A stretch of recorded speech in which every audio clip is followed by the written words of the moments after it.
Welcome to Parenting, Week 1, Parenting Styles and Attachment. My name is Joylyn Allard. I am the therapist here at CASA, and I am joined today by Leslie Minton, the Children's Program Manager, and my intern, Katie Glasgow.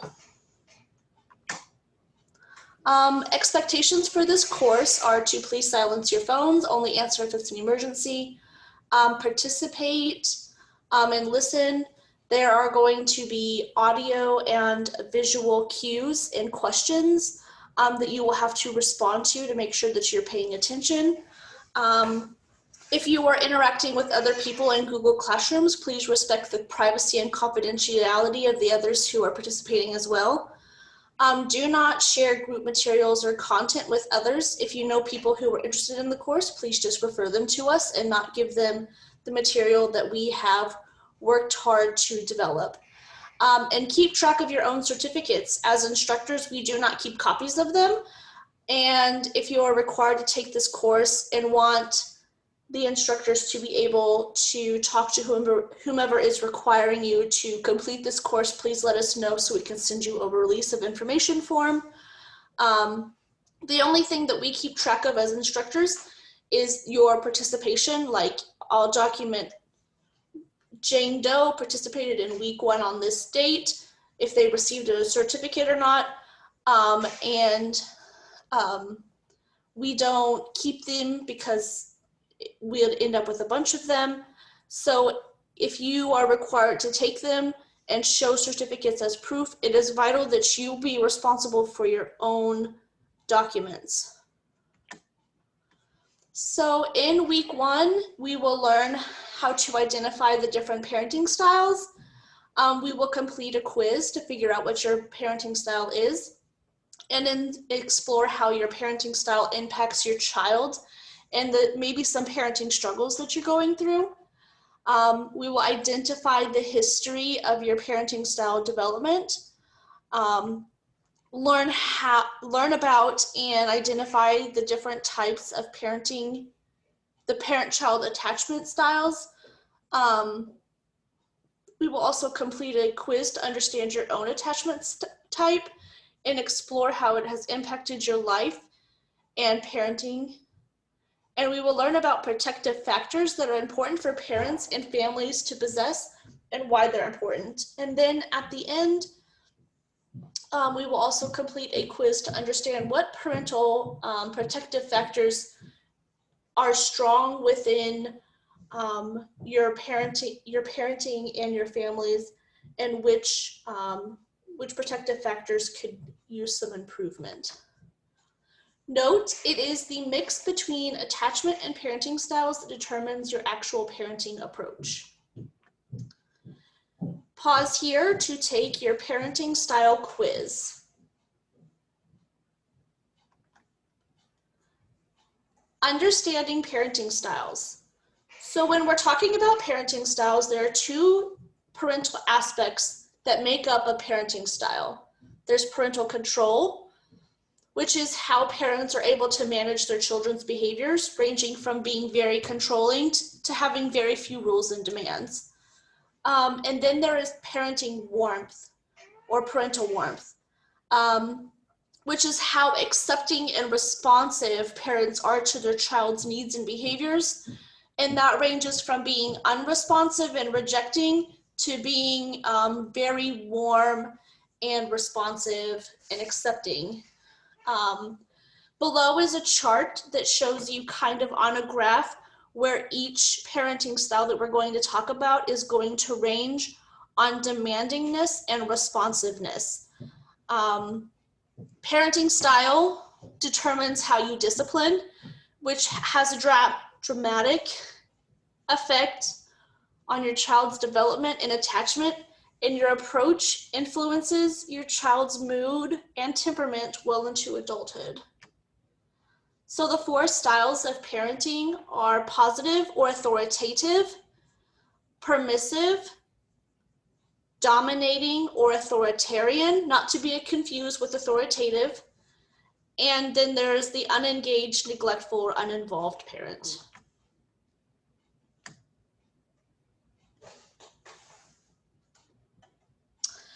So the positive or authoritative parent is both high in warmth and firmness. The parent blends caring with structure and consistent limit setting, encourages independence, and does not say because I said so when explaining the reasoning behind their expectations and rules, but rather they listen to the child or adolescent, and they explain the reasoning.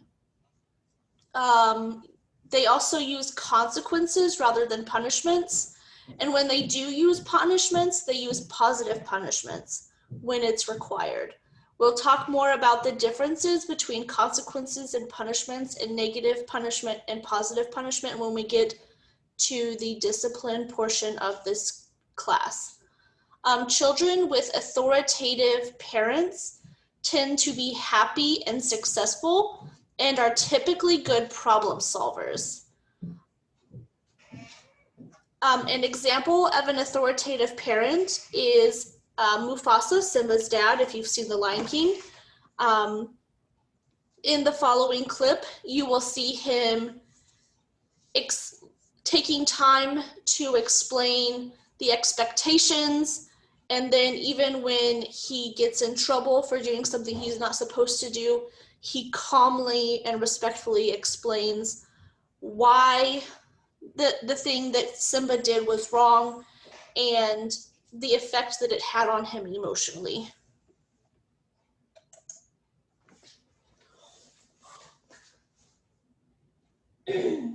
Look, Simba, everything the light touches is our kingdom. Wow. A king's time as ruler rises and falls like the sun. One day, Simba, the sun will set on my time here and will rise with you as the new king. And this'll all be mine? Everything. Everything the light touches. What about that shadowy place? That's beyond our borders. You must never go there, Simba. But I thought a king can do whatever he wants. Oh, there's more to being king than getting your way all the time. There's more? Simba, I'm very disappointed in you. I know. You could have been killed. You deliberately disobeyed me. And what's worse, you put Nala in danger. I was just trying to be brave like you. I'm only brave when I have to be. Simba, being brave doesn't mean you go looking for trouble. But you're not scared of anything. I was today. You were? Yes. I thought I might lose you. Oh. I guess even kings get scared, huh? Mm-hmm.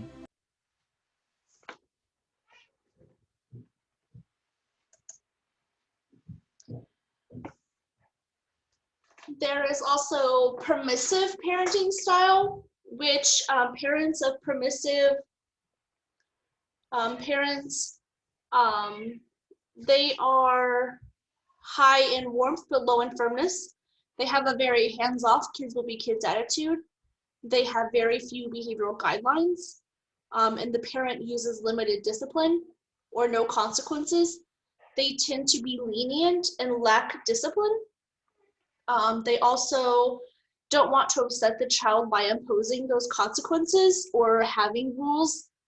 And they encourage more of a friend role with open sharing. Children with permissive parents tend to struggle academically. They may have behavioral problems, not respect authority, and typically have low self-esteem and a lot of sadness.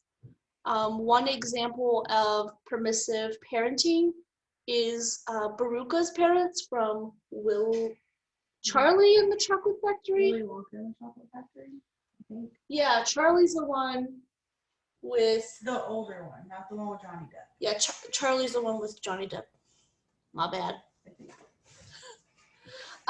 So here is a clip of permissive parenting.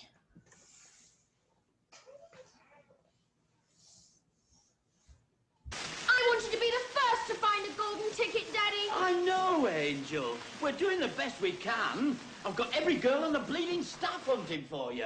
All right, where is it? Why haven't they found it? Baruka, sweetheart, I'm not a magician. Give me time. I want it now. What's the matter with those twats down there? You're going to be very unpopular around here, Henry, if you don't deliver soon. It breaks my heart, Henrietta. I hate to see her unhappy. I won't talk to you ever again. You're a rotten, mean father. You never give me anything I want. And I won't go to school till I have it. Veruca, sweetheart, angel. Now, there are only 4 tickets left in the whole world, and the whole ruddy world's hunting for them. What can I do? I got it, Mrs. Ball. Here it is. About time, too. I want it.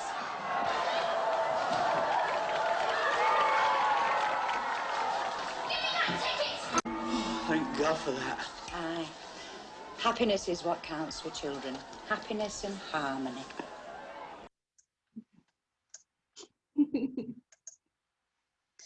The next parenting style is dominating or authoritarian. This parenting style is high in firmness and low in warmth. The parent sets strict rules, expects the rules to be followed at all time without any exceptions, uses punishments instead of consequences, will say because I said so instead of explaining why things are the way they want them to be. And the children who have authoritarian parents have no say in problem-solving challenges or obstacles. They are not provided with the reasons behind rules. They typically develop self-esteem problems. They may become hostile or aggressive towards the parent, and they have less experience learning how to problem solve because they aren't provided with the reasoning behind the reasons of why things are the way they're supposed to be. So they can't really put 2 and 2 together. One example is Red Foreman from that 70s show. Here is a clip to demonstrate.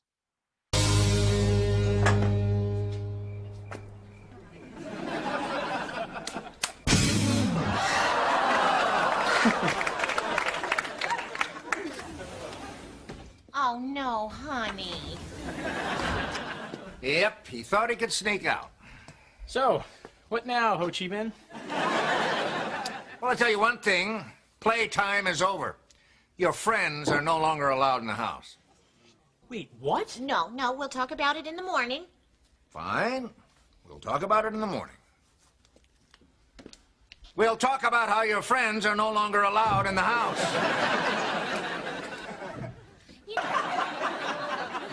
No. This is for his own good. Look, in order for Eric to be a happy, well-adjusted adult, he has to be miserable now. That's just good parenting. If I was to be Mr. Nice Guy now, do you know what would happen to Eric in a few years? Do you? Oh, Eric! Breakfast!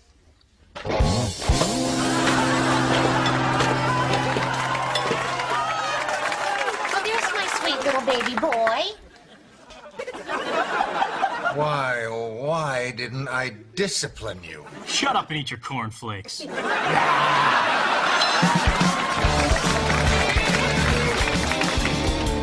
That's what. Never surrender, Kitty. Never retreat. We're winning. We're winning. Ditto. And then there's the unengaged, uninvolved, neglectful parent. This parenting style is low in both warmth and firmness. They tend to be very neglectful to meeting the child's needs. And there's a lot of parentization happening, which means that the kids are raising themselves or that they're raising their siblings. The parent typically has mental illness or substance abuse problems that are unresolved or ongoing. They typically lack knowledge about parenting and child development. They're also typically easily overwhelmed. They rarely know what their child is doing at any given time. They have few to no rules or expectations or discipline. And the children from these parents don't receive the nurturing and guidance that they need, and they lack parental supervision and attention. They also typically have negative self-esteem, perform poorly academically, have behavioral problems, rank low in happiness, and often overreact or misbehave to gain desired attention, because to a child, even negative attention is still attention, and that's what they are really craving, and they need that attention from their caregiver. An example of an uninvolved parent is Matilda's mother and father. This is a clip from Matilda to demonstrate an unengaged, uninvolved, neglectful parent.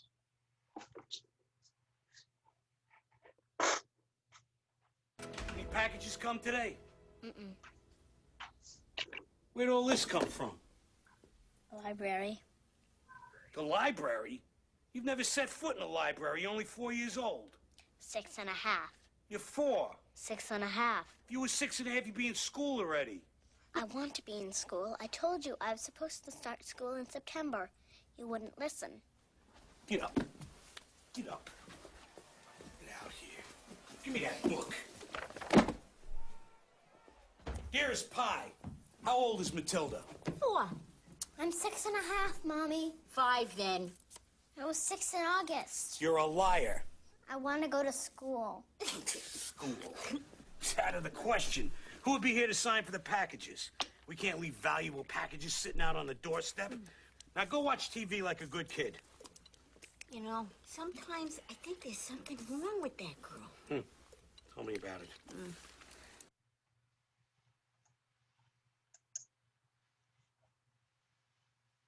The following is a question to test your attention to the content of this presentation.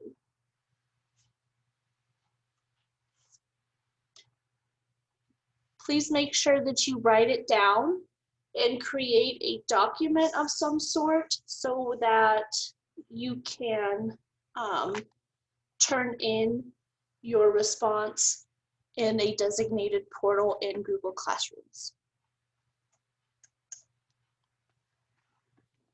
In addition to the standard 4 parenting styles, there are also 4 extreme parenting styles.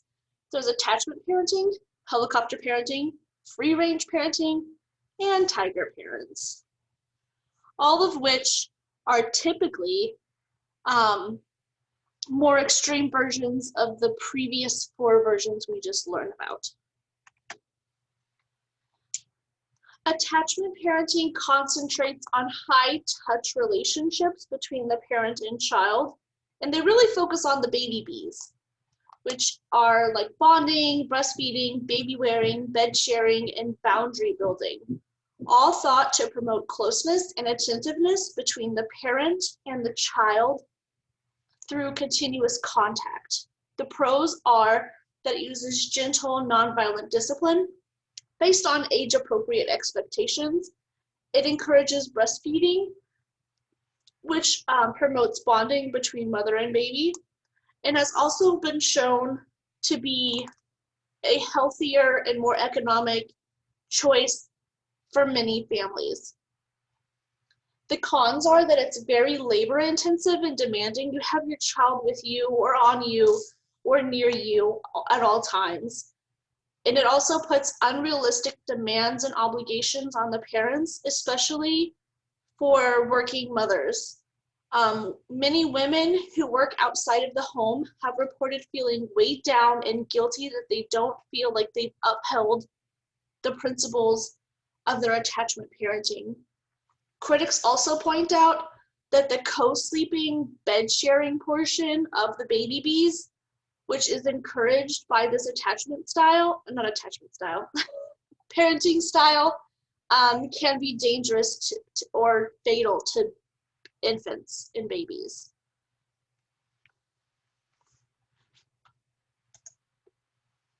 Here is a video on attachment parenting. Attachment parenting has really shifted mainstream American parenting because the ideas have kind of filtered down to every modern American parent. Lots of people breastfeed even if they're not into attachment parenting now. In fact, breastfeeding rates are at the highest level since the 1950s when formula was invented. Lots of people actually sleep with their babies in their beds now, up to 20% do that at some point, which is really, really a new phenomenon. I'm Kate Pickard. I'm a staff writer at Time Magazine, and this week I wrote our cover story about attachment parenting and the man who basically invented it, Dr. William Sears. So attachment parenting is a child-rearing philosophy based on the idea that you should follow your instincts, and that your instincts as basically as a mother would lead you to be very close to your baby at all times. So there are three basic tenets to attachment parenting. One is breastfeeding, and actually people that are into attachment parenting often breastfeed their kids until they're toddlers, until they're 1, 2, or even older. Another of the tenets is what Dr. Sears calls baby wearing, which is this idea that you should keep your baby close to your body at all times in a sling. And the third tenet of attachment parenting is what people call co-sleeping, which is this idea that it's natural to keep your baby in bed with you at night so that mother and baby are close at all times. So Dr. Sears wrote a book in 1992 called The Baby Book, and it's really the attachment parenting Bible. So the book turns 20 this year, so we thought it was a good time to go back and kind of see where Dr. Sears came up with all of his ideas. It turns out actually that a lot of what he's taught has been intertwined with his own personal life. Dr. Sears wrote the Baby Book and over 40 other books as well about parenting and pregnancy, mostly with his wife, Martha. And it turns out Dr. Sears and Martha both had really difficult childhoods. Dr. Sears was raised by a single mom. His father left the family when he was only a month old. And Martha, her father died when she was 4 years old, and her mother had a lot of mental health issues. A lot of people who are attracted to attachment parenting are kind of reacting to their own childhoods as well.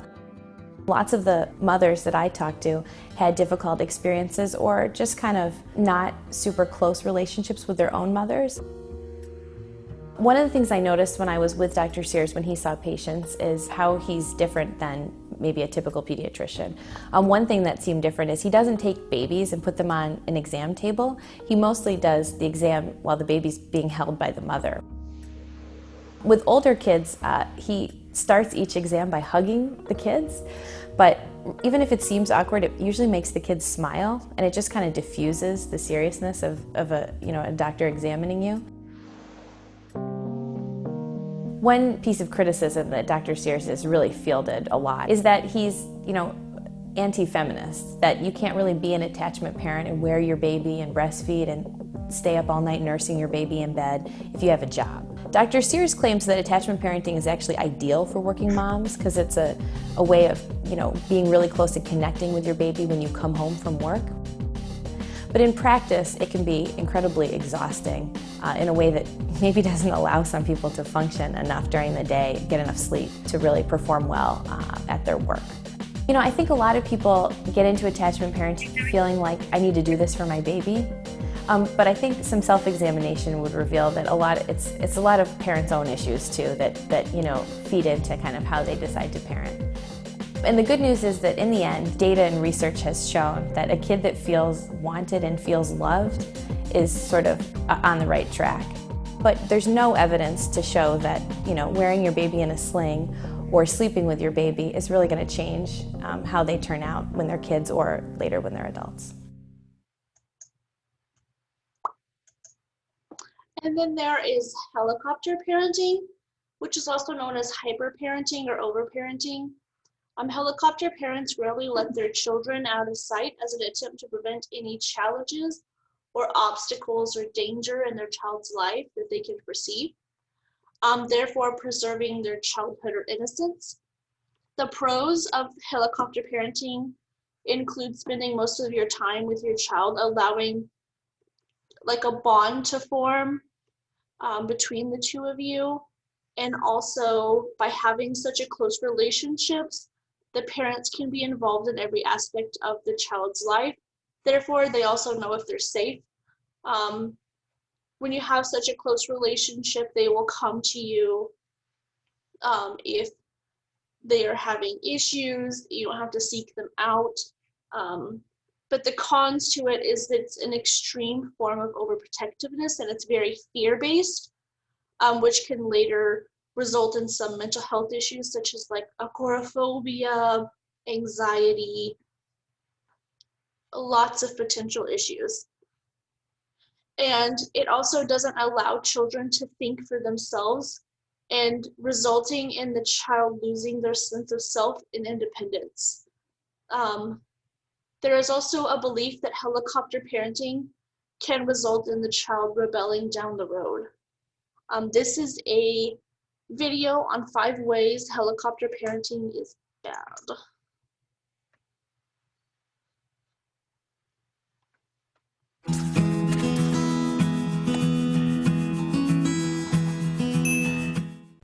Hello, Psych2Goers. We just want to take Many teenagers often feel we are self-funded and recently launched our Patreon. If you enjoy the work we do and find it meaningful, please stick around until the end of the video for information on how to get more involved with us and all the cool rewards you can get from us. We hope you enjoy this video.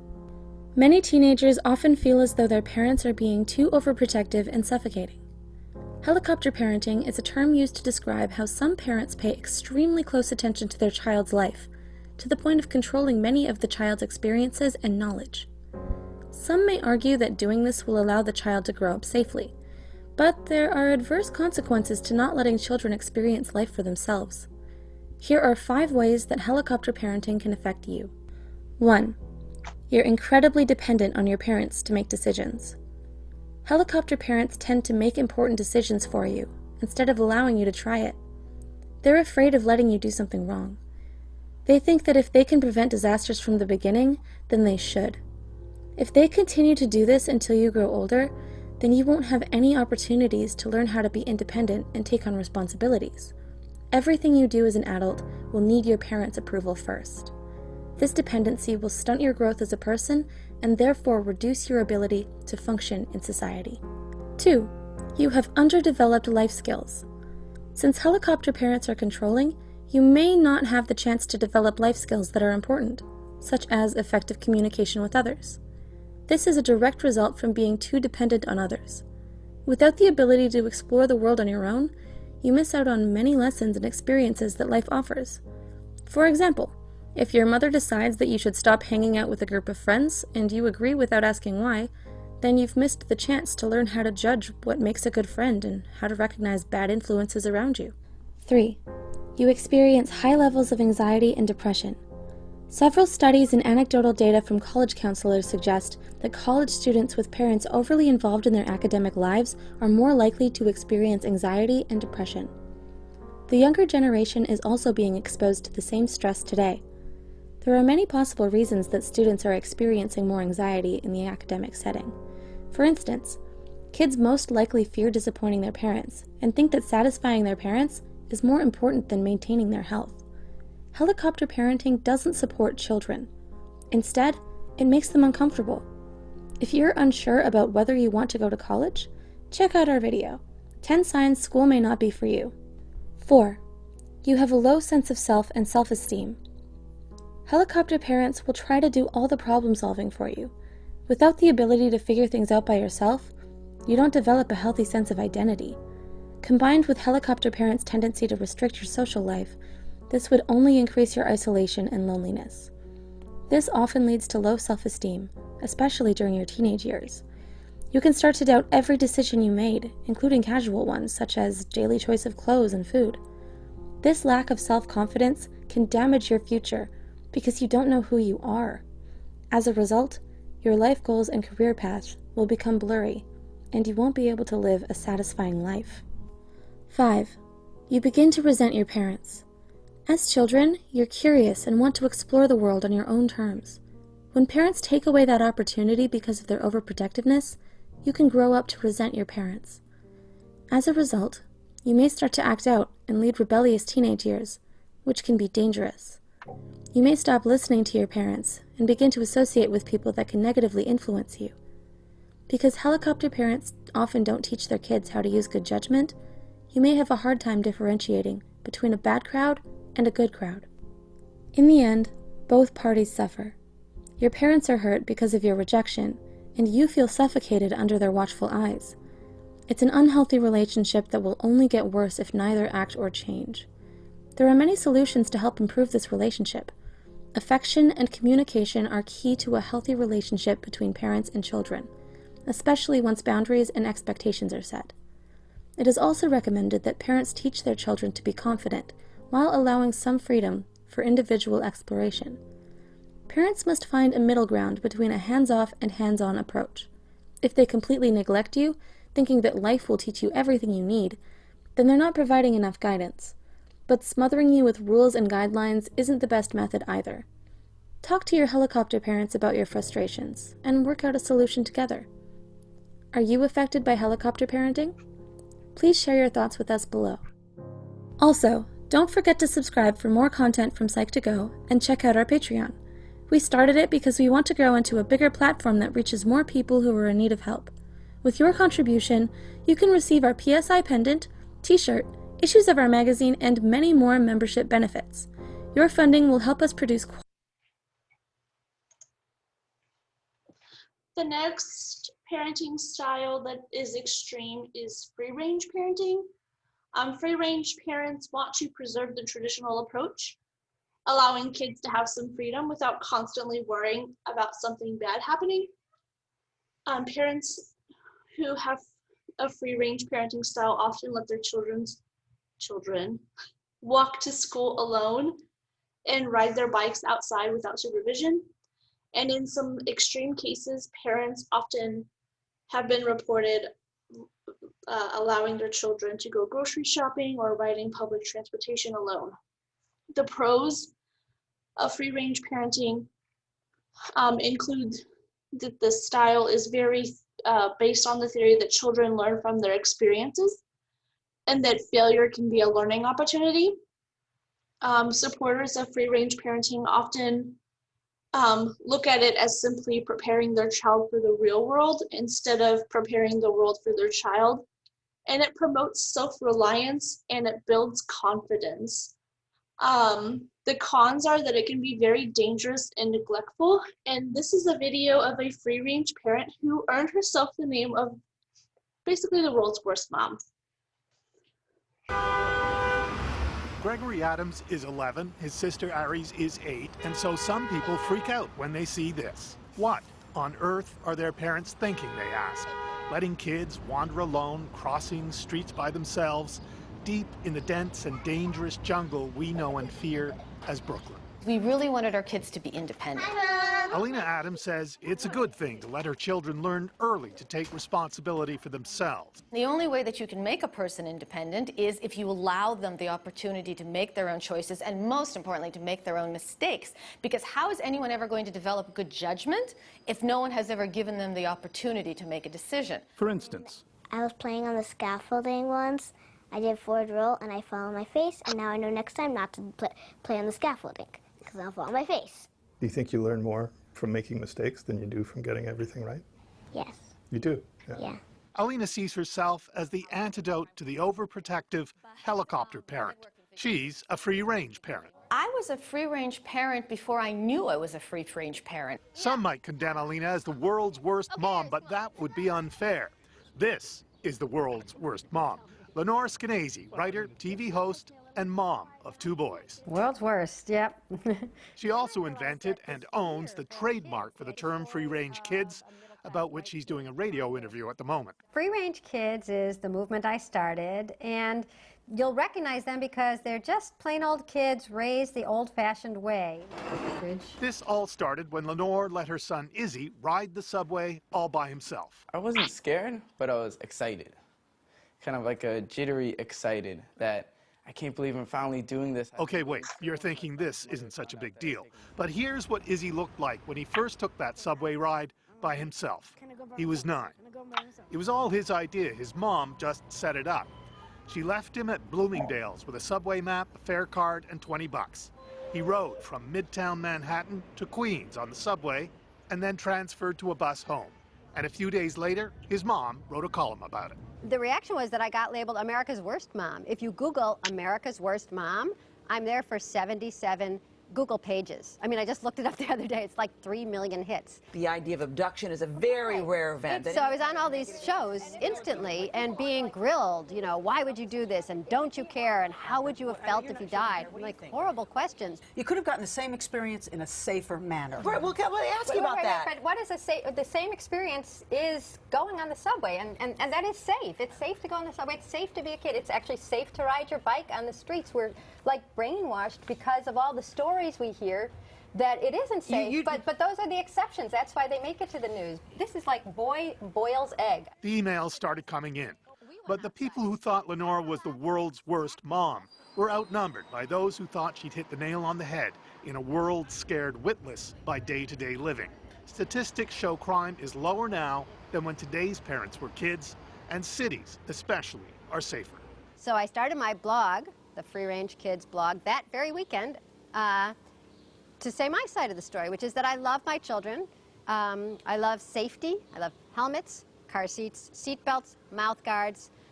Invite me to a baby shower, and the gift I inevitably bring is a fire extinguisher, right? So I'm not anti-safety. I just don't believe that our kids need a security detail when they leave the house. And that's where I realized I was slightly out of step with the rest of my country and yours. Maybe not so out of step. Skenazy has parlayed her parenting philosophy into a reality TV show, and her idea of free-range parenting is taking root in other countries. The Land is a documentary about a playground in northern Wales that looks like this. Kids are encouraged to make their own fun in what really is a junkyard. And they do, even literally playing with fire. It's been going for about a year and no one's been hurt. Moving. But there's angst out there and it can get ugly. Devora Mativ is 6. Her parents give her and her older brother a lot of freedom. They sometimes walk from a park that's about 1.5 kilometers away to their home in Silver Spring, Maryland. Once, a neighbor who saw them walking alone called police. Okay, how old do they look? Maybe 7. Little boy, maybe about 7, 8. Little girl, maybe about 6. Okay, and you don't see any parents around them? No, ma'am. For the Mativ family, that was the start of months of trouble with the police and with Maryland's Child Protective Services, CPS. The people who came the first time, they spoke very plainly. They said, what you're doing is against our policy. CPS said that? Yeah. And what did you say? Well, we looked into the law, and we did not see a connection, so we said, well, we're going to test your policy. Right. Or we're not, I mean, not so much tests, but we don't see a reason to change our parenting style based on some arbitrary decision from CPS. A few months later, when police saw the kids walking home alone together again, they picked them up. But they didn't take them home. They didn't take them to the police station. They just held them. This is, in fact, where the kids sat for 2.5 hours in the back of a police car. A police car. Right, nobody called us. Nobody walked the 2.5 blocks to tell us where the kids were. Eventually, police took the kids to Child Protective Services, where they were held until about 10 o'clock that night. The Mativs didn't get their kids back until they signed a statement saying the children would not be left alone when off their own property. All of that has since been dropped, and the Mativs are suing CPS. Lenore Skenazy's view is that if people want something to worry about, they should worry about how much more intrusive government and policing agencies are becoming in the lives of parents. Skenazy says she likes to pose this question to parents. Think of something you did as a kid, that you loved doing, that you don't let your own kids do. And then think about why that is. Keith Bogue, CBC News, New York. The final extreme parenting style are tiger parents. These parents are very strict. They expect their children to follow very rigid rules. They demand excellence in everything, especially academics. The term stems from the idea that tigers are a symbol of both strength and power, and generally inspire fear and respect. The pros of this parenting style is that there's a belief that stern or strict home environments and demands motivate their children to perform at their best. Parents claim that they only expect so much out of their children because they know that their children can meet those expectations. And children are taught that they should respect their parents and other adults or elders. The cons are that this form of parenting promotes conformity instead of creativity, and tiger parents use punishment and shame to force their children to improve in areas that need improvement or that they think should be improved, which can result in lowered self-esteem and very high stress levels, which are not good for developing children or brains. Many parents do not allow their children to play and instead adhere to a very strict schedule. Like if you've ever seen The Notebook, Allie, her parents have her daily schedule pretty much worked out. She talks about it in the beginning of the movie where Noah's asking her out on a date. She's like, well, I have French and I have piano and then I do this. But typically, tiger parents are from a certain culture. Here is a video on tiger parenting. I'm also terrified of upsetting my mother if she like watches this somehow.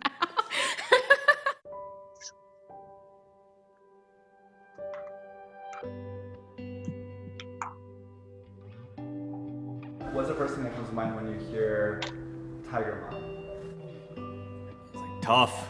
Overbearing, fierce. Like no nonsense. Strict. Strict as hell. I think of my mom. My mom? My mom? A little bit of my mom. I had a tiger mom, 100%. A tiger mom is an Asian American mom that holds her kids to really, really high standards. The most important thing is being smart and doing well in school. My tiger mom was essentially just always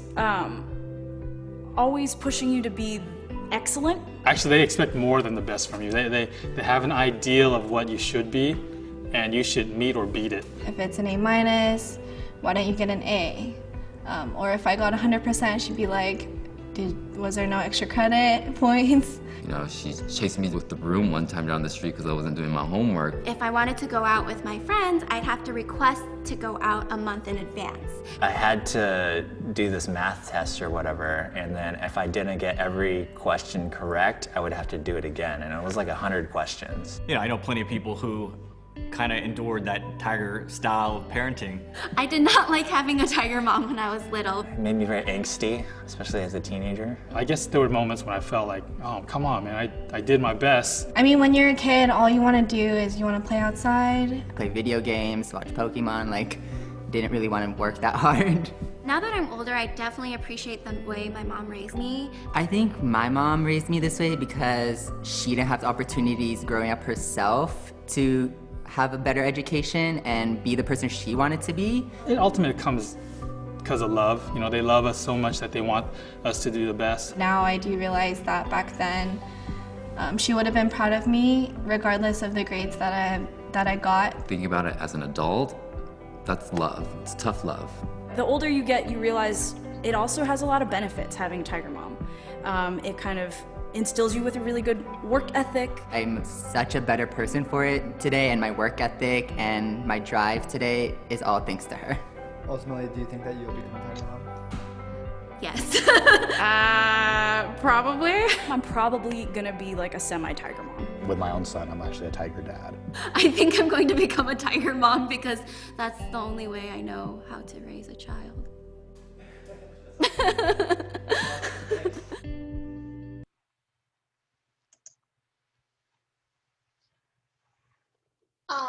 This part of the slideshow or presentation is going to be your next verification that you are paying attention to the content. So grab something to write with, and for the following people, I would like for you to identify what parenting style you think each parent demonstrates. First, in the Fresh Prince of Bel-Air, tell me what parenting style in the clip his father demonstrates, and then what parenting style his uncle demonstrates. And then the next clip is Merida from the Disney movie Brave. Please identify the parenting style that her mother demonstrates. The next clip is from Mean Girls, and I would like for you to identify the parenting style of Regina George's mother. And then the last clip is a clip from a TV series called Standing Still that I would like for you to tell me what parenting style you believe each of the girls' parents demonstrate.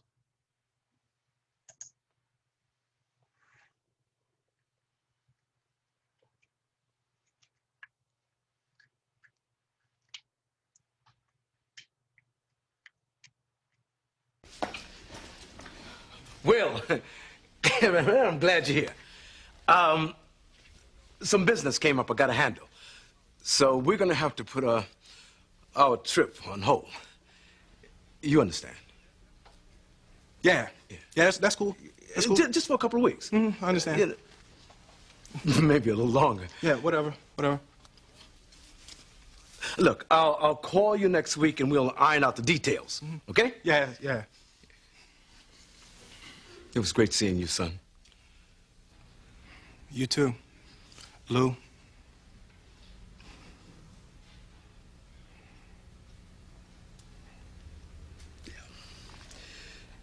Yeah, I'm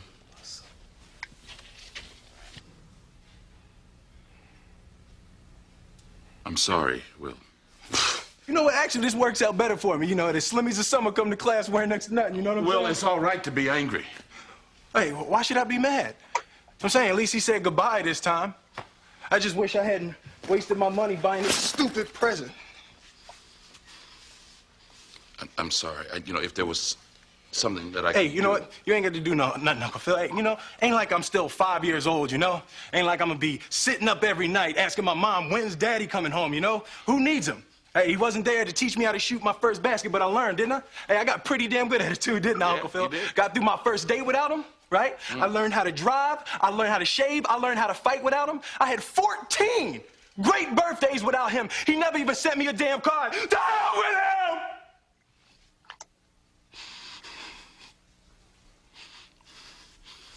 I ain't need him then and I don't need him now. Will. Nah, you know what, Uncle Phil? I'm gonna get through college without him.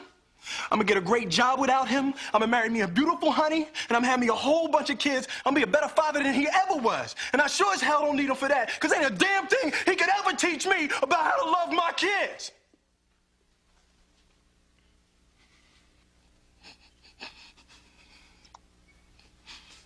How come he don't want me, man?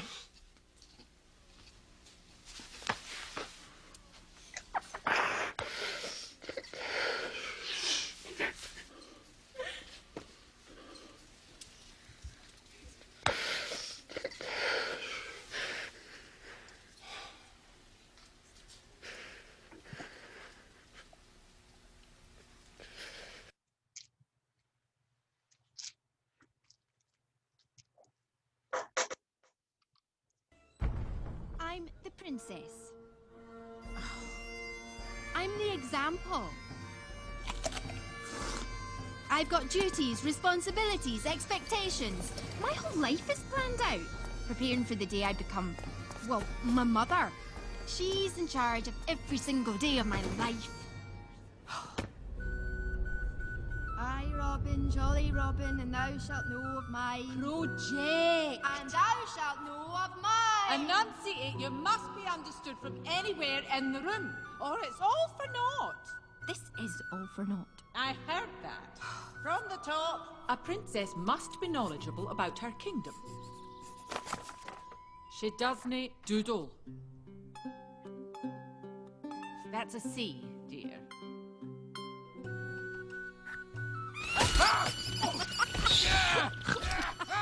A princess does not chortle.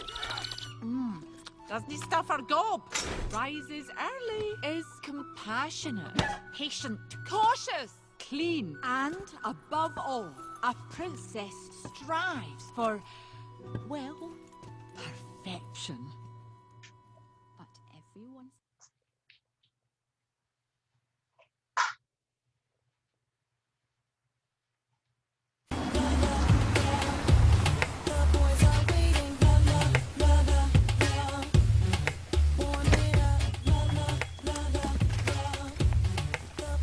Wow, your house is really nice. I know, right? I'm home. Hey, Kylie. Hey. Hey, how are my best girlfriends? Hey, Mrs. George. This is Katie. Hello, sweetheart. Hi. Welcome to our home. Just want you to know, if you need anything, don't be shy, okay? There are no rules in this house. I'm not like a regular mom. I'm a cool mom. Right, Regina? Please stop talking. Okay. I'm gonna make you girls a hump day treat. This is your room? It was my parents' room, but I made them trade me. You guys, happy hour is from 4 to 6.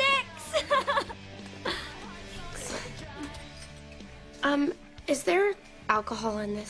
Oh, God, honey, no. What kind of mother do you think I am? Why do you want a little bit? Because if you're gonna drink, I'd rather you do it in the house. No, thank you. So, you guys, what is the 411?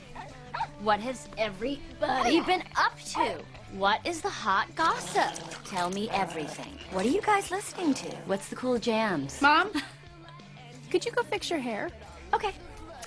You girls keep me young. Oh, I love you so much.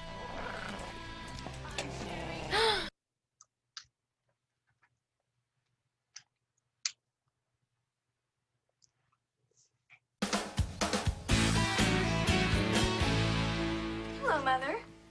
I love your new hairstyle. I mean, you're already a beautiful woman, but it really brings out the brown in your eyes. Thank you. And it brings out the brown in your nose. What do you want? All right. Well, you know how being the last one of my group of friends whose parents aren't divorced makes me totally boring? Your father and I have already apologized for that. Well, I figure I'd be so much cooler if I had a belly button ring. No. But, Mom, you have no idea what it's like to be a teenager these days. It's really, really hard to know who you are in this world. And that's all I'm trying to do. Figure out who I am and who I'm gonna be. Oh, sweetie, I'm sorry, but I don't know if we have the space. For what? For that big load of crap you just wheeled in. Dad, Mom's being totally unfair. Yeah, she does that. Hey, Dad, can I have a belly button ring? Judy, can she have a belly button ring? Can't you think for yourself? Judy, can I think for myself? No. Sorry. It's totally bad parenting. Good parents would sit down and discuss it with me. Well, honey, me and your mom are always looking for ways to be better parents. Let's discuss it. Now, Lauren, why do you think you should have a belly button ring? Well, I think... No! Sorry. Sorry, just kidding. Go ahead. All right, well, I think that... No! You won't get this for about 20 years, but trust me, this is fun. Cut it out, Bill. Go ahead, Lauren. All right, well, I think... No! You're right. That's fun. You guys suck. Hey, go to your room. Fine. You know she has a TV, VCR, and stereo in her room. Hold on. Go to my room. Oh, man. That's right, a 12-inch TV with no cable. Try and have fun in there.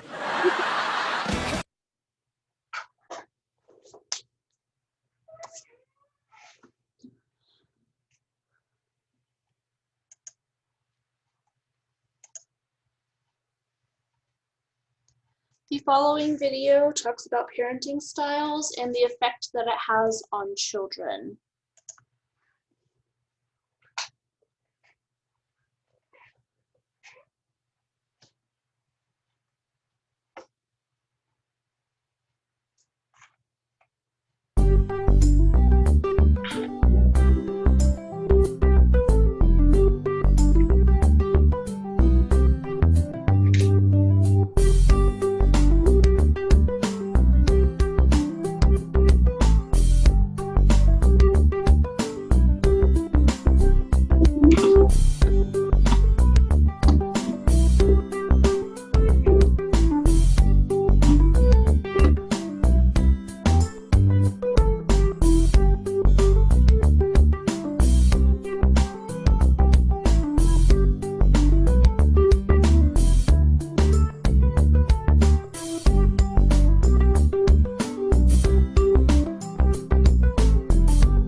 Activated using Powtoon.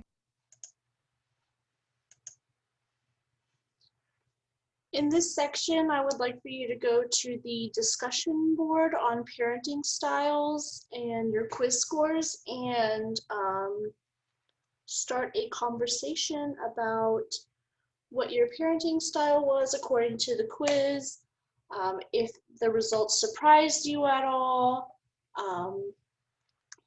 if you think that your parenting style was based off of the way that your parents raised you, and if there are other participants, feel free to interact with other people. Keep confidentiality in mind at this point. Pause here to take the adult attachment style quiz.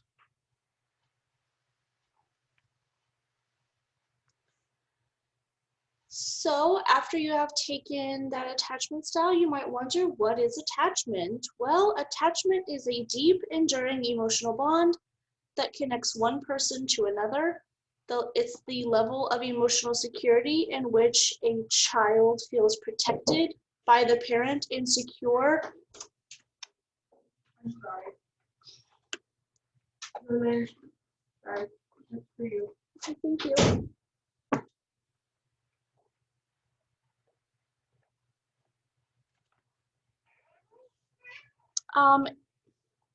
Sorry about that. It is the level of emotional security in which the child feels protected by the parent and secure and their safety needs are met. Attachment is where the child uses the primary caregiver as a secure base for which they can explore their environment safely, and when necessary, use the caregiver as a safe haven or a source of comfort. Here is a video on attachment theory.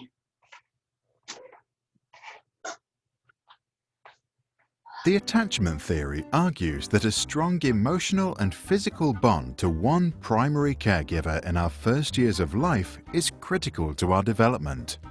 If our bonding is strong and we are securely attached, then we feel safe to explore the world. We know that there is always that safe base which we can return to any time. If our bond is weak, we feel insecurely attached. We are afraid to leave or explore a rather scary-looking world because we are not sure if we can return. People who are securely attached are said to have greater trust, can connect to others, and as a result are more successful in life. Insecurely attached people tend to mistrust others, lack social skills, and have problems forming relationships. There is one type of secure attachment, and there are three types of insecure attachments: anxious ambivalent, anxious avoidant, and anxious disorganized. In responses to distress, the first three react organized, while the last acts disorganized. To understand the theory better, let's look at Mr. and Mrs. Smith, who have 4 children: Luca, Anne, Joe, and Amy.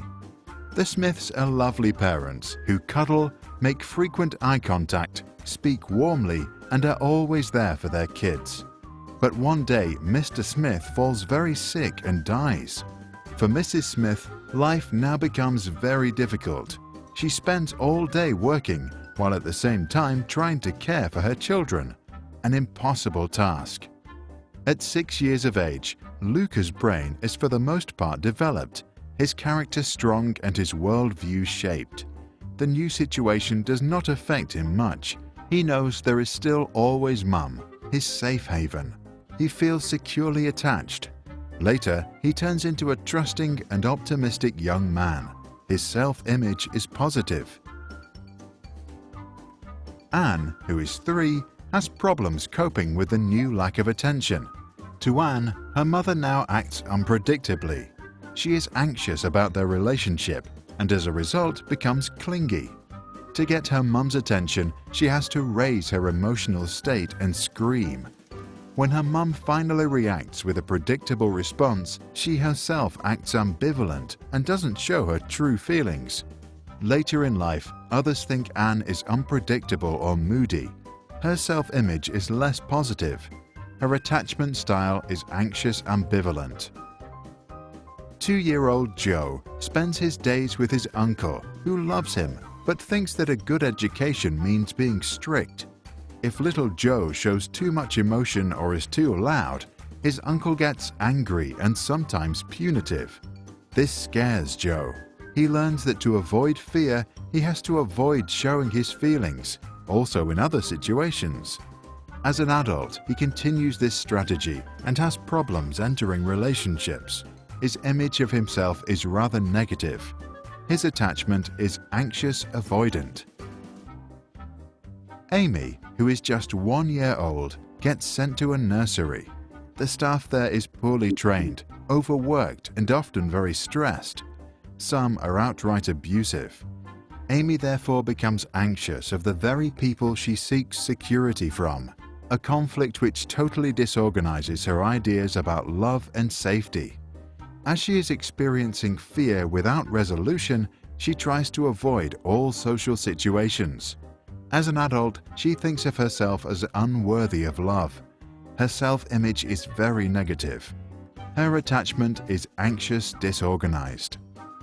Our attachment is formed in the very first years of our lives, a time when we are too young to communicate our anxiety and as a result can experience high levels of stress. Then our adrenal gland, an organ sitting on top of our kidneys, produces the stress hormones adrenaline and cortisol. The heart rate increases, the blood pressure goes up, and we become alert. If that happens frequently, it is called toxic stress. Toxic because it impairs the development of a child's brain and weakens the immune system.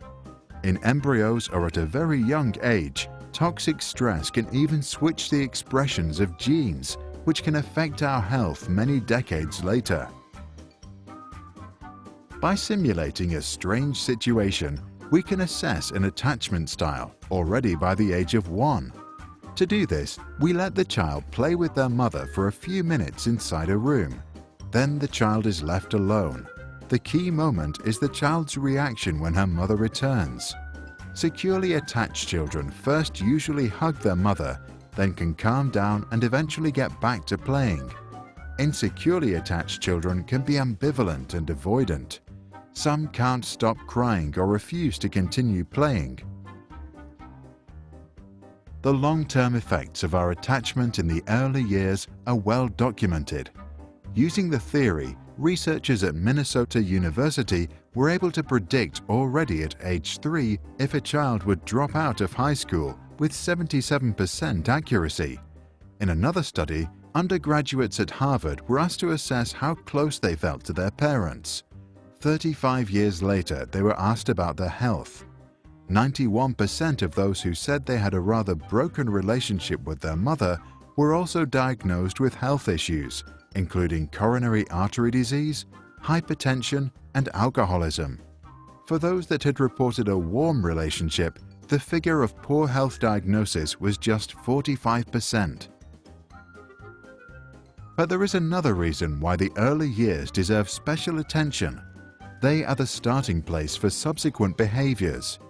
A kid that feels securely attached at age 2 can make friends at kindergarten. Their worldview gets reinforced with every interaction and they develop optimism. As a result, they make good relationships at school, then at college, and later at work. Highly insecurely attached children can miss out on this opportunity. Psychologist John Bowlby, a pioneer in attachment theory, allegedly said, "What cannot be communicated to the mother cannot be communicated to the self."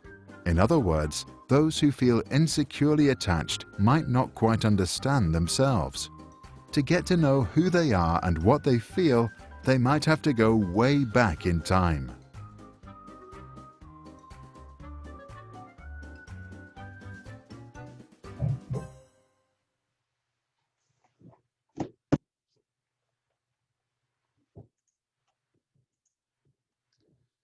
There are different types of attachment, as demonstrated in the video. There are 3 organized types and 1 disorganized type.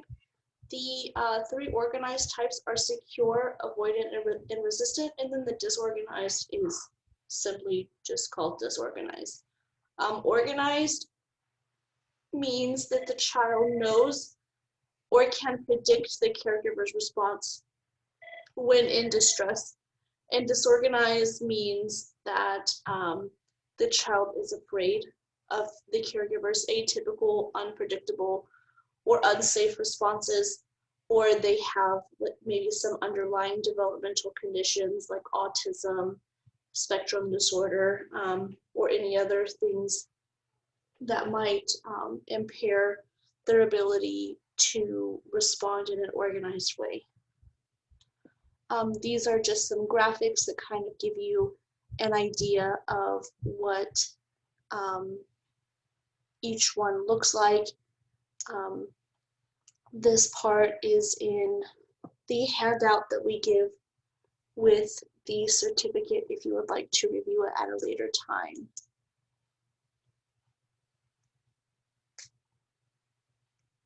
The first attachment style is organized secure. The parent in this attachment style always reacts to the child's distress in a loving, sensitive, and responsive way, and always picks up the child or comforts and soothes the child and reassures them promptly when they are in distress. The child in this attachment style predicts that the caregiver's behavior is safe and will go to them when they're in distress because they are consistent in the way they respond. They will also seek their caregiver out and maintain contact with them until they feel safe.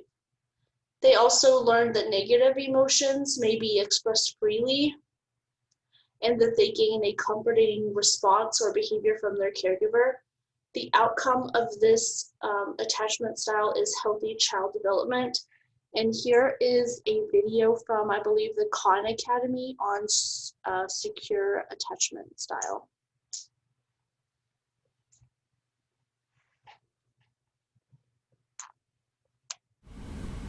Hey everyone, today we're going to talk about attachment theory and how it impacts student behaviors. And I think that the best way to talk about attachment is to actually go back to remembering what it was like to be a baby. Now if you remember, as soon as you're born, you're pretty much helpless and utterly dependent on your parents to take care of you. And also if you're ever in danger, you're being threatened or hunted, then the best way to survive is actually to stay as close to your parents as you can. So what a good enough parent does is that they figure out how to take care of you. They read your cues, they learn your cries, and then they meet your needs. Now we as babies play our part too. If we are easy to soothe and regulate, then it makes parenting us really easy. But if we have issues that are like being colicky or hypersensitive or difficult to soothe for some reason, then it can make any parent struggle to take care of us. Now it's this fit between parent and baby that really helps to define what kind of attachment we end up developing. Now if our parents are good enough and we ourselves are pretty easy to soothe, then we end up developing what they call a secure attachment. We learn that when we feel scared or we need help, then someone's going to be there for us, and it provides for us this secure base from which we can do anything else in the world. And then if we know that someone's there to listen to us, then as we learn to speak instead of just cry all the time, then we try to make our needs known. And over time, our parents keep meeting those needs, and it gives us more and more confidence to say what our needs are and have this expectation that others are going to meet that need. And then the other really cool thing that happens is that deep down inside, we start to feel like, hey, you know what? Maybe I deserve to be taken care of. I guess I'm pretty lovable. I'm a pretty decent person for my parents to love me the way they do and take good care of me. And the other cool thing that happens in development is that our own abilities start to come online. We get to walk, we get to talk, we get to run and climb and do things, and that brings another kind of delight to us. And as we start to become really good at stuff, we develop a pride in ourselves.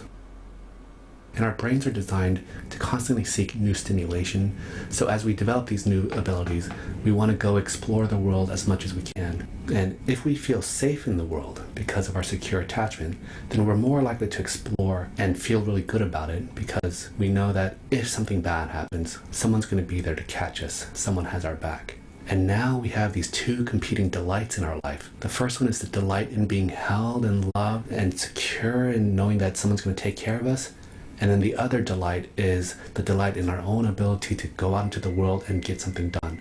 And these two competing delights this delight in our agency and a delight in our connectedness to others becomes these two things that we have to balance for the rest of our lives, and it gets recalibrated with each developmental challenge. Now you can imagine what a secure baby looks like as a student. This baby walks into the school pretty confident. Sure, they're going to fuss and cry a little bit when they first leave their moms and dads because they love being with them, but they easily and quickly transition to being in school because they love exploring and learning new things. There's a sense of confidence, there's a sense of openness and a authenticity about who they are as people. And there's a pleasure that they get from just being at the school. When they're studying and when they're learning new things, they might need help every once in a while, and when they do, they have no qualms about asking for help. They'll raise their hand, they'll call on the teacher to help, and then when they get the help, they're ever so grateful that they get the help because it just feels like what they got when they were little babies. And then other students really like them too because they're friendly, they're open, they're warm, and because they felt love in their life for so long, they know how to give love to other people. And this is the type of student that teachers really like teaching. They're delightful, they're eager to learn, they're open to being helped, and they're so grateful for the teacher being there for them.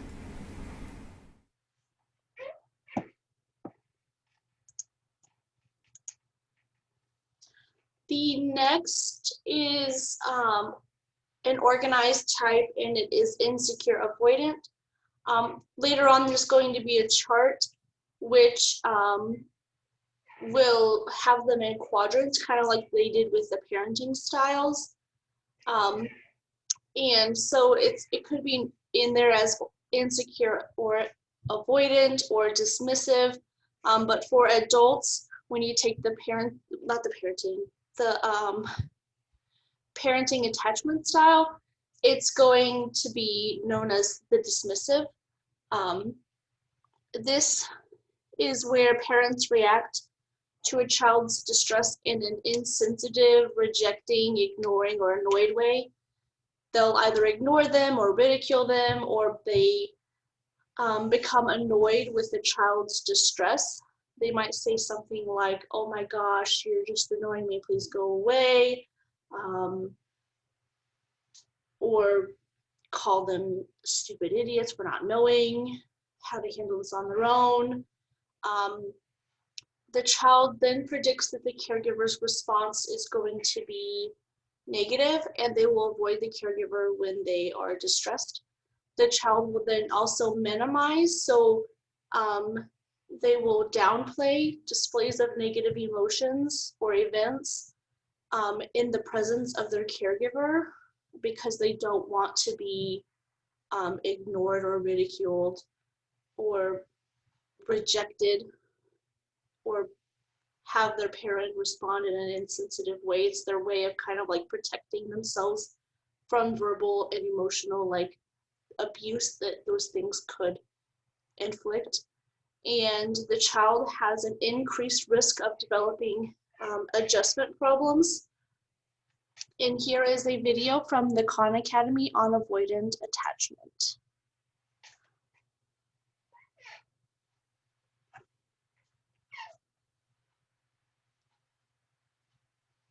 This video is going to be about the anxiously avoidant baby.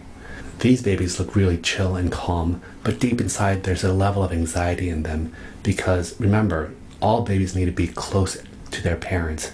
These babies don't look like they need help, and in fact they don't ask for much help. These are the babies who won't tell their parents that there's something wrong with them. Now, on the parent side, what people think is that these parents are a little bit neglectful or avoidant of emotion themselves, and so they try to shut it down. Eventually the baby learns, wait a minute, no one cares whether I'm crying or not. And in fact, when I do cry, they don't even like it very much. So I better learn how to not cry, or else I'm going to lose them. And what happens is that you start to numb out and you start to suppress all of those feelings. And over time, you eventually forget that you have feelings.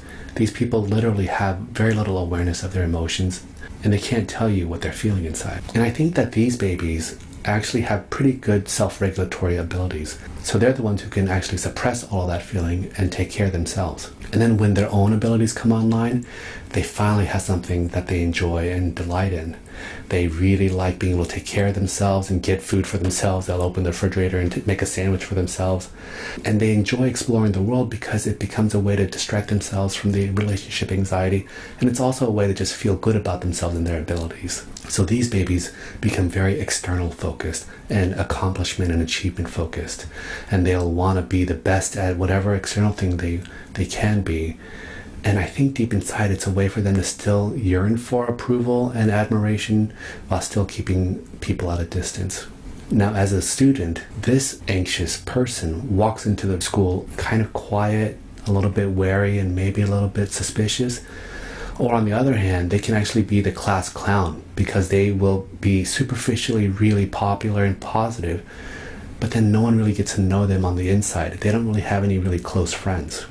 Students and teachers might like this person, but there's a strange distance between them. You don't really feel like you know them really well. And sometimes teachers just forget that these students are even in the classroom. They'll still be working hard because these students love accomplishment and getting things done and being good at stuff. But they don't ask for help. They don't participate necessarily that much. And they just put their heads down and get their work done. If they do ask for help, it'll be in the most minimal way. They might just whisper that they need help or just raise their hand very, very slightly. And then when the teacher doesn't respond, they'll think in their head, see, I knew that that person didn't even want to help me anyway. And then what happens is that the sense of self and the pride that the person has is very shallow. It's based on external things, accomplishments and certificates and all that kind of stuff, but not really just on a core sense that the person is just a decent human being that deserves to be loved no matter what. And so deep inside, there's actually a lot of insecurity, and it's masked over by all these accomplishments. And people wouldn't even know that this person has insecurities because they just look like they're so successful, or they just look like they don't care about anything. These are the kids who can either become the high achiever who doesn't have a lot of friends, or the strange loner who is just smoking pot with a group of other kids who don't really get along with anyone else. Or this person could be the life of the party, or the superstar athlete who seems to have a lot of friends and admirers, but really doesn't have any close friendships and focuses his sense of self on his status, his accomplishments, and other external things. So that's the avoidant person. And this person also, remember, has an insecure attachment because deep inside, everyone needs other people to survive.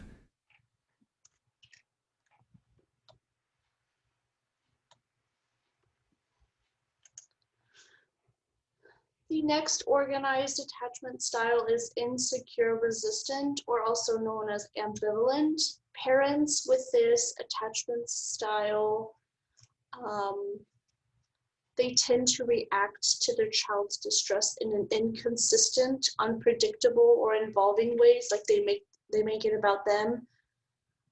They react to the child's distress, caring and warm at one point, and yells at them at another, or makes it about them, like, I've had such a rough day, I have a headache, will you just shut up or be quiet?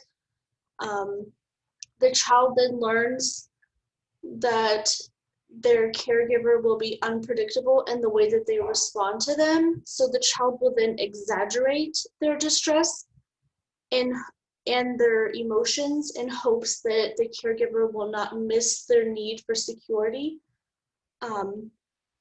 The child will also show extreme negative emotions to draw attention from the caregiver. This attachment style is associated with an increased risk for developing social and emotional maladjustments. And the child will then also resist the caregiver's efforts to be comforting when they are being comforting, because they respond in such a harsh way when they aren't responding in a warm and comforting manner. This is another video on the ambivalent attachment style.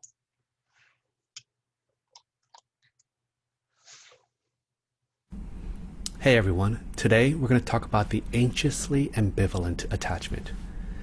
And these babies are called ambivalent because they both want support and consolation from their caregivers, but at the same time, they reject it for some reason. And like I've said before, this attachment strategy is also born out of a fit between parent and baby, because some of these babies are really, really difficult to soothe. But I have to be honest, on the parent side, what people have found is that these parents are often really inconsistent with their parenting, inconsistent about whether they're going to be there for the baby or not. And oftentimes, they're actually quite hurtful to the baby. And sometimes at the extreme, they can be very abusive. Then the tricky thing is that when these babies get upset, they go to their caregiver for support, but sometimes they're hurtful, and so it makes them run away from their caregiver at the same time. And when they're hurt by their caregiver, it activates the attachment even more, which makes them go back to their caregiver. And so these babies are stuck in this loop of both wanting attachment, and then when they get to it, getting scared, and so they run away. And then when they get scared, they need attachment again, so they go back to the caregiver, and they get stuck in this loop.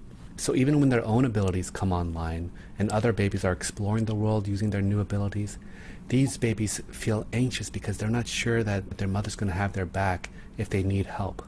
And I think that deep down inside, these babies are also very ambivalent about their achievement. They both want to reach out and explore the world because it does feel good, but on the other hand, it signifies to them a way of leaving their caregiver, and they desperately don't want to leave their caregiver. Now, unlike the avoidant baby, who thinks that they can do just fine without relationships, and in fact maybe they can because their emotions are in control and so their emotional needs are less, these ambivalent babies have very, very high emotional needs, and they don't feel like they can go on without support from other people. And yet they're ambivalent because when they've gone to other people for help, it's often been disappointing or sometimes downright hurtful. And so they're stuck in this vicious loop and paralysis about what they're going to do. Now, the sense of self for an ambivalent baby is very shaky. Deep down inside, they're worried that they're not lovable and wanted. But at the same time, sometimes people have been there for them, so maybe they are. And maybe the best way to characterize their sense of self is that it's often dependent on what other people think of them. Now, when the ambivalent baby goes to school, there can be a mixed presentation depending on how severe the attachment issues are and whether or not the relationships have been hurtful in the past. So, for instance, on the lighter side, you can see a baby who just likes to be the center of attention and is really preoccupied with what other people think instead of their schoolwork. But then on the more desperate side, you see people who idealize other people, get into really intense, bad relationships with people that aren't good for them, or get really, really mad whenever relationships fail, or look for signs of abandonment and failure, even when there aren't any. Teachers can sometimes like these students because they keep asking for help, but at the same time it might be exhausting for them because that help is not enough, and they need help for things that they really don't need help on, and they're not good independent learners in that way. These people might do well in school, but honestly, that's not where their head's at. What they really care about is whether or not they have good friends and close relationships. And yet, it's so torturous for them because they never feel satisfied in those relationships. It's really painful to have an ambivalent attachment. Unlike the avoidant baby who can sometimes numb out and pretend like nothing's wrong, the ambivalent person always knows that there's something wrong, that there's something to be worried about, and they feel emotions really intensely. And yet, when they do, they're not sure that anyone's going to be there to comfort them. And they're also worried that other people are just going to make things worse. And so they're just stuck in feeling all this pain and feeling abandoned by other people in the middle of it. And so even though these students can be difficult to interact with because they're clingy and intense and mad at you whenever you slight them in some way, it's so important to be consistent with them and to do a lot of naming and reflective awareness, which is going to be stuff that we talk about in future videos. So stay tuned for how to actually help people with both avoidant and ambivalent attachments, because there is a way to get a secure attachment even later in life.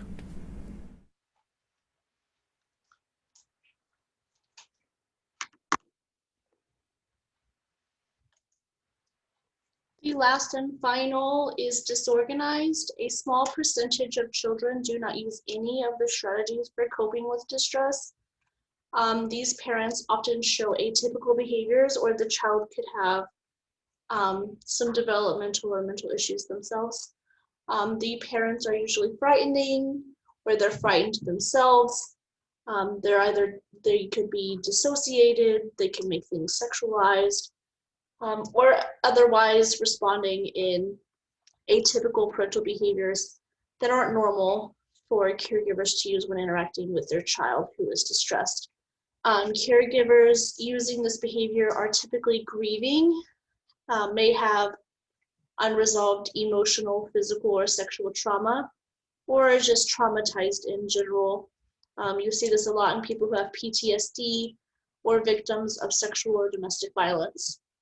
Children in these environments have severe developmental and emotional issues at a very young age and suffer from adverse outcomes.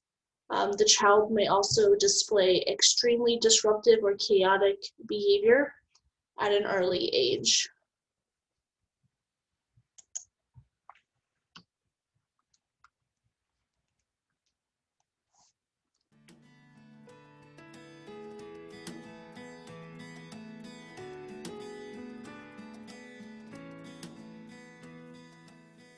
And a disorganized attachment, unfortunately, what you see is the parents and other caregivers have provided terrifying experiences for a child. And these can be in the form of just parents looking terrified themselves. So because of our whole system of mirror neurons, we soak in what we see in others. So if I'm a baby and you're feeling frightened and confused, I get frightened and confused just by your fear. And that in itself can create a dissociated state, a fragmented internal sense of self. The other example would be if you were actually abusing me emotionally, physically, sexually, and I would develop a dissociative condition as well. And that the research is very clear on that, that the bind for a child is that when a parent is either terrifying directly or looks terrified and therefore is terrifying, it puts the child in an untenable situation. There is no solution to the fear I experience because one part of my brain says, you know, I'm feeling fear, so I need to go toward my attachment figure to be soothed. But another part of my brain says, I'm feeling fear, I need to get away from the source of terror. So one part says, go to my attachment figure, the other part says, go away from my attachment figure, and there's no solution. There's literally no solution. The whole system collapses, and I fragment with dissociation. And when you follow these kids as they get older without treatment, what happens, unfortunately, is their ability to regulate their emotions is severely compromised. So if I feel angry, I can't calm it down. I can't make a separation between my impulse and my action. So there's a lot of acting out that is taking the inward world and acting it outwardly. There's also a feeling of inability to understand other people, and I get very disrupted by other people's emotions. So I can have a lot of trouble having intimate relationships that give me a sense of comfort and safety. And I may misinterpret people's reactions because the way the mirror neuron system, we believe, works is it learns from experience. So for example, if I've been abused as a child or terrified by my caregivers, and I'm just interacting with someone as an adult and that person raises her hand, well, if I never was abused, I might interpret the meaning of this raised hand as they're waving hello or asking a question or flagging a cab. But if I've been abused, my mirror neuron system automatically interprets the intention behind an action. And therefore, this action is I'm going to be struck by this person I'm talking with. So my action at that point is in my own brain. I develop a constant vigilance for are things safe or unsafe. And I'll interpret this as unsafe. And once I interpret it as unsafe, instead of being receptive to what the other person is saying, I become reactive. And when I become reactive, I go down one of three roads. I either feel totally hopeless and helpless, I can't do anything, and I freeze. It's one response. Or I feel like I'm massively in danger and I want to run, so I flee. And then the third option, which leads to violence, of course, is I fight. That within seconds, I interpret this act as a violent act. I go from receptivity to reactivity. I then have a choice of these three options. Am I helpless? No. Am I going to flee? No. Then I'm going to fight. And if I have no separation between the impulse to fight and just feel, oh, I'm angry, I'm seeing red, I better take a deep breath, I better walk away, I better take a few seconds between this impulse and the action actually starts to generate its own violence. Because once I enact a violent behavior, then my whole system is put on alert that I'm engaged in a fight.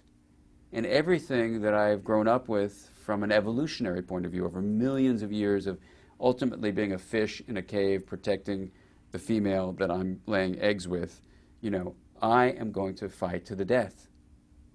And it becomes a matter of life and death. It's not just about this, 100-year life I have. It's millions of years of history when the fight response becomes activated from the brainstem, right? And so when there's a release of the cortical control over these subcortical impulses, then all sorts of things can happen that have an evolutionary basis to them, that are beyond even just my own personal history. Sure, I can enact the violence I saw when I was a kid and saw my father and mother fighting, or the violence they enacted on me. Absolutely, no question about it, I can learn that. But I also have a whole brainstem fight response that I didn't need to learn anything about from anyone else, but millions of years of genetic sculpting that have shaped my nervous system.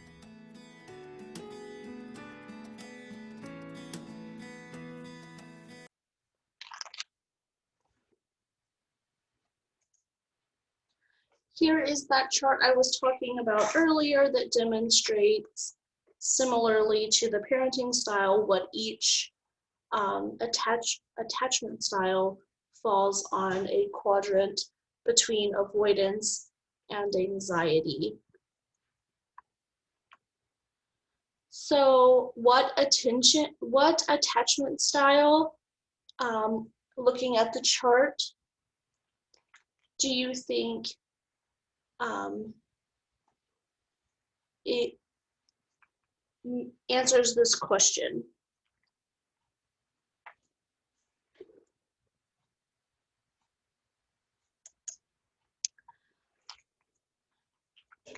Go to the group discussion forum on the attachment style quiz and talk about your quiz scores.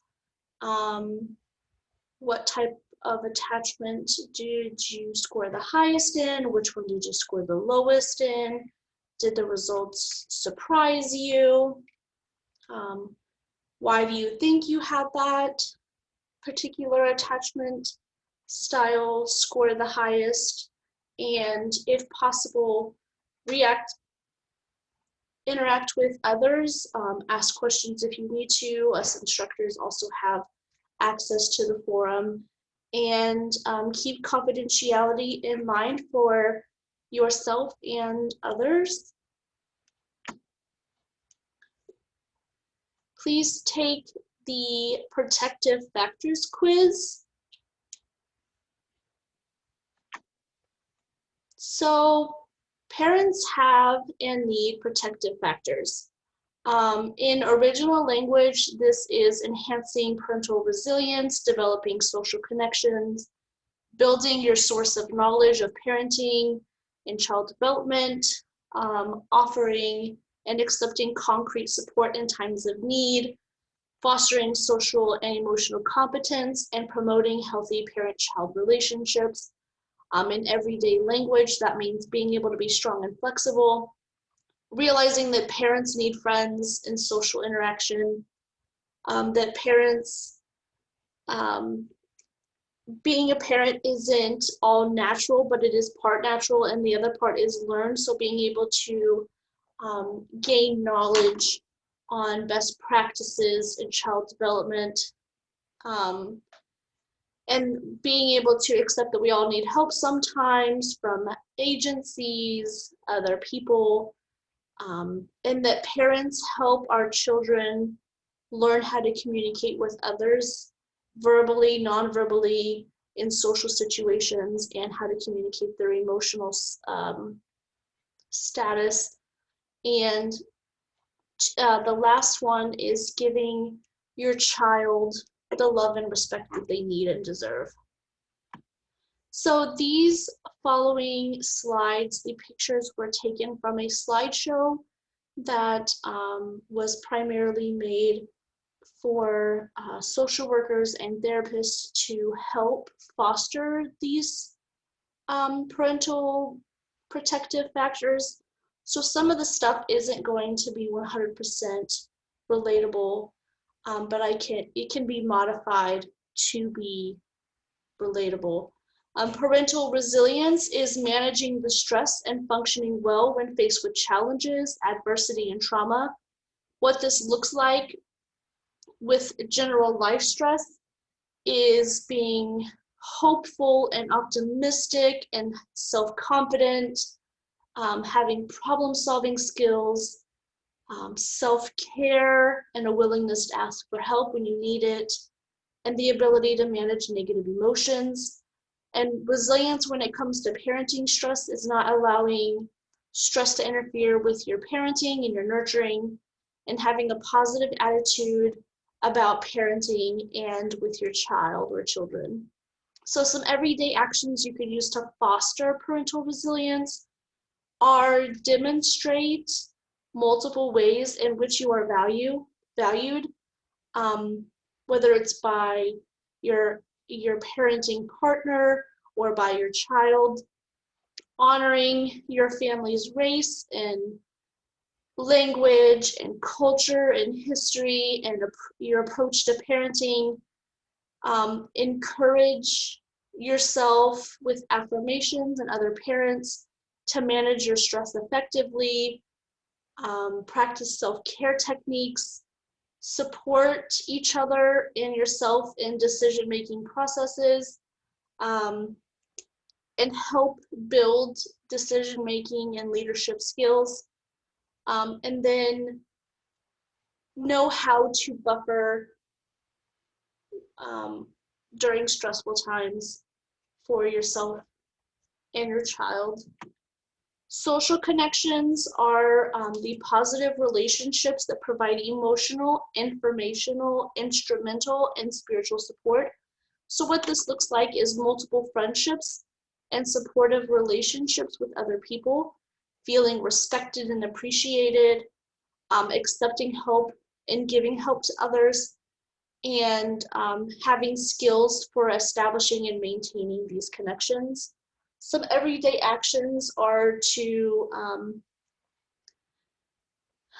value, build, and sustain and use those social connections, create an inclusive environment, facilitate mutual support, and promote and engage in community activities, such as like Little League,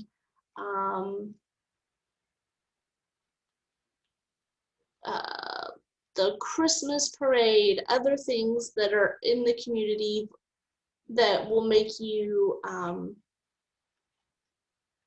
kind of form and enhance those social connections, not just with yourself, but with strangers within the community that could have the potential for being a stronger influence in your life. Knowledge of parenting and child development. This is understanding development and parenting strategies that support physical, cognitive, language, social, and emotional development. What this looks like is being a nurturing parent and displaying nurturing parenting behavior, appropriate developmental, having and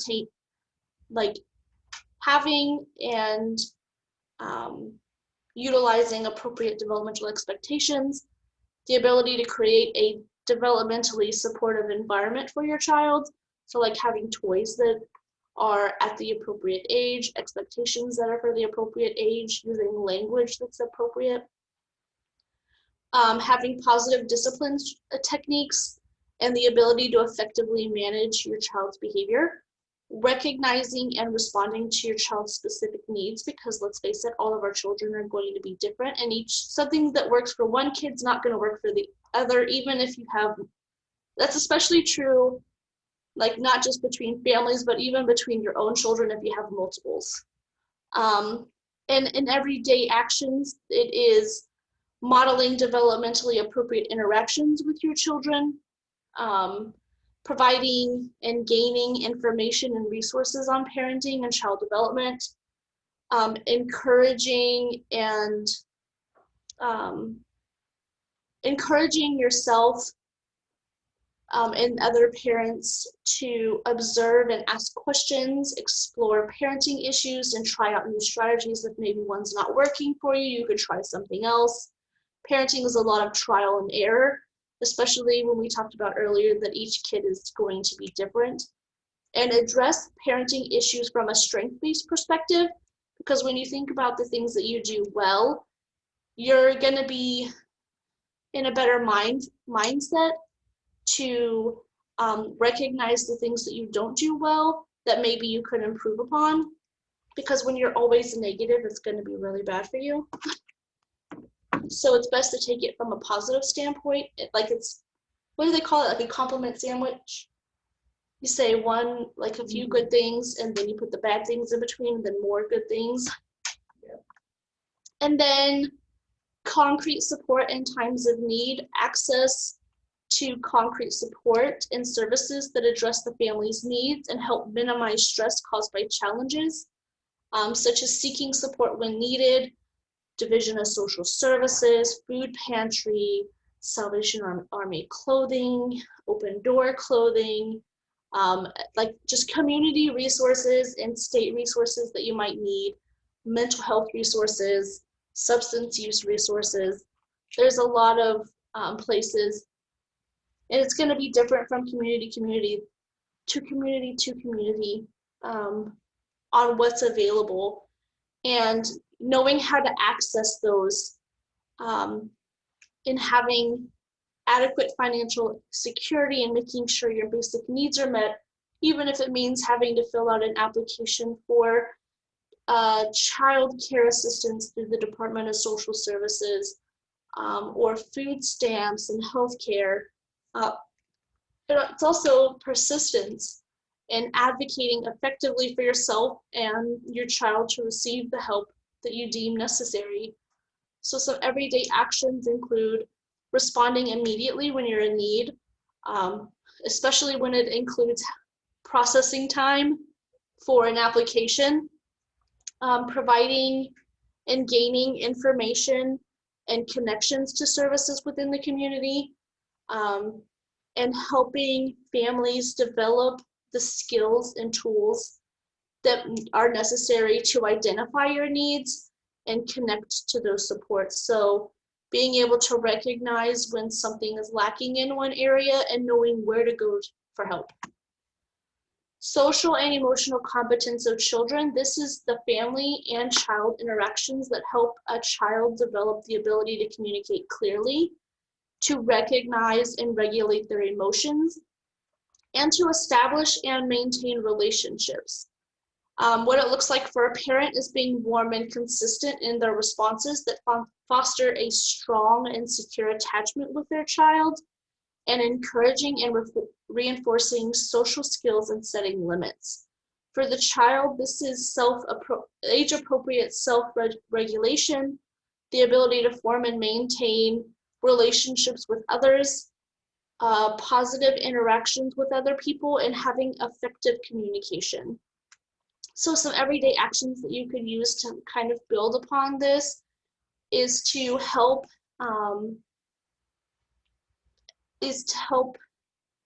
and find knowledge on how to foster your child's social and emotional development, to model nurturing care to your child, to include your children's social and emotional development activities and things that you may do, such as when you're playing with them. We'll talk about that more in future presentations.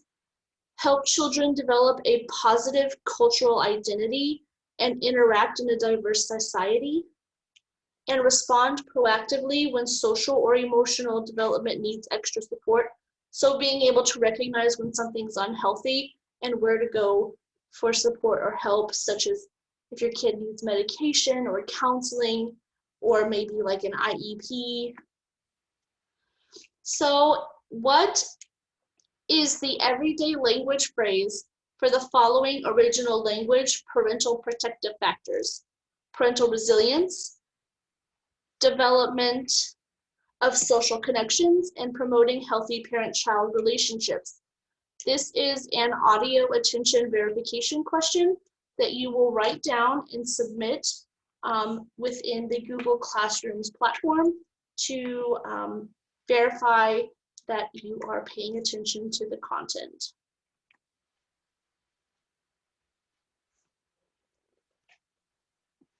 So the final video is on promoting healthy parent-child bonding and giving the child or children the love and respect they need and desire.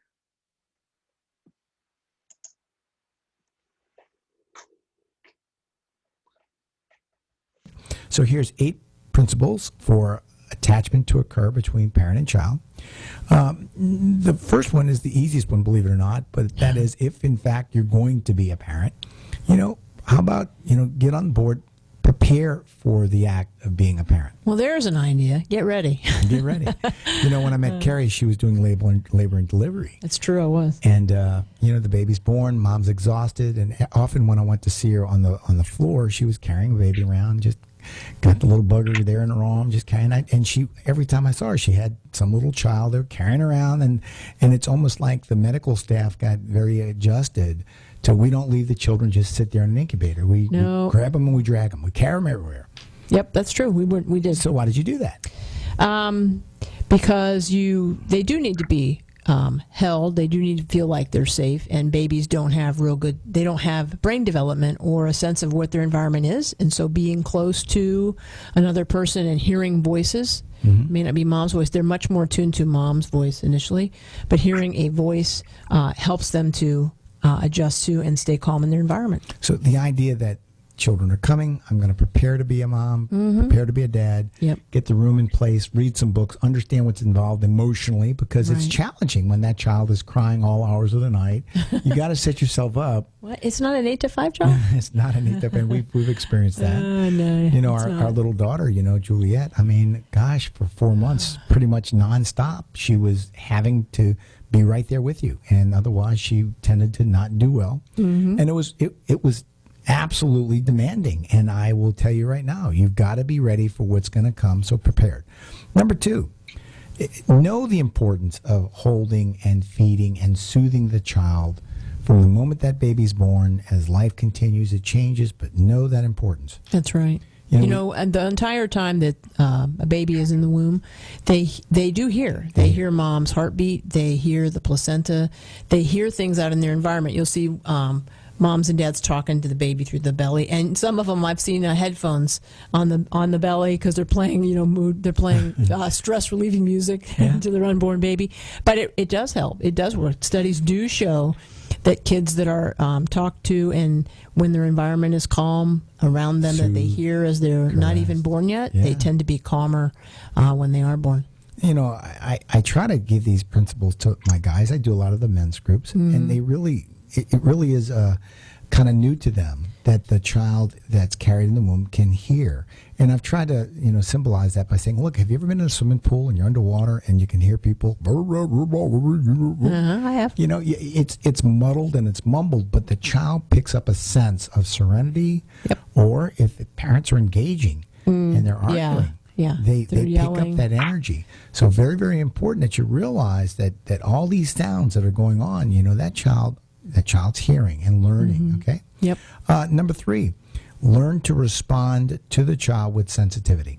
Sensitivity. I think sometimes it's really hard for, especially newborn children, when they're crying all hours of the night and you just want to just crawl out of your skin because you're tired and the child is crying and maybe they're colicky. But the idea that you have to have some sensitivity to what that child is experiencing in their environment and be aware that this too will pass.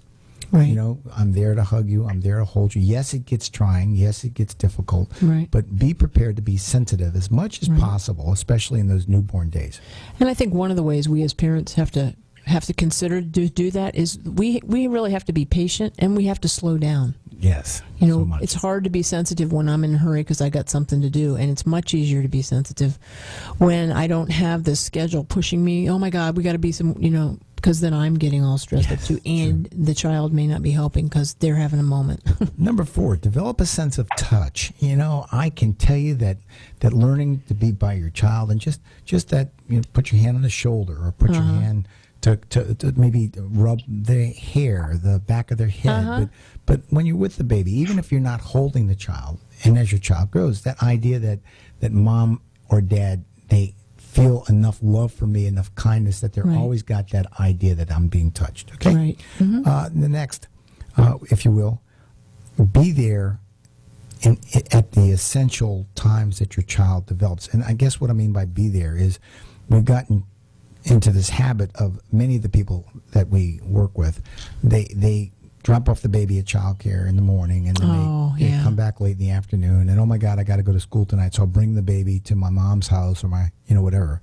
So when I'm talking about be there, the idea that you have to be present in the child's life as much as possible, right? And you've got to avoid these unnecessary times that you're away from the child, that the child is alone. That's right. Yeah, and we talk about the sometimes in getting prepared back up to that first one, you have to recognize what's going on in your life, and you may have to make choices to make changes so that you are available to be with them, which means I may have to defer school, or I may have to cut back on my part-time job, or I may have to make changes to the way my life or my social structure works, because now I have this being that I am devoted to giving time to. Carrie and I went through this a few years ago, but we really had lost track of the amount of hours we were playing at the clinic and our job, and I was teaching for one of the universities as an adjunct faculty, and we realized that we have gotten so disconnected because we kept focusing on our career goals and really had lost a sense of sight on our goals as a parent. And so we actually, both of us got together and we cut our hours back, not because we had to, but because we wanted to be more available. Number 6, practice consequences. If you will, we call it positive discipline. Right. Positive discipline. Some people might call it grandma's rule. You do this for me, I'll do that for you.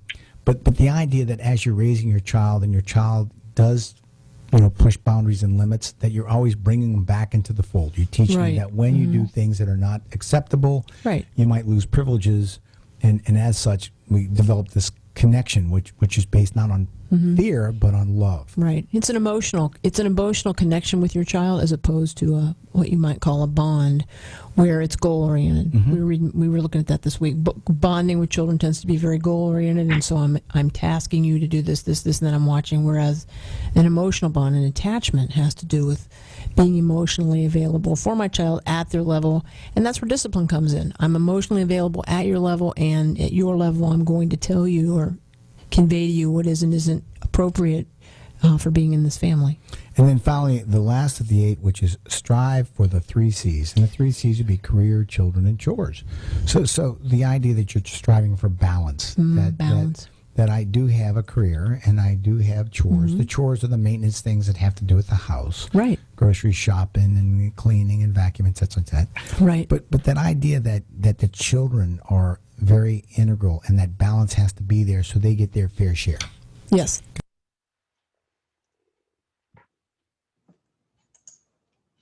And finally, the make time for 9, or the 9 by 9 rule, which, putting it simply, is 9 minutes of your time with each child before 9 p.m. or bedtime.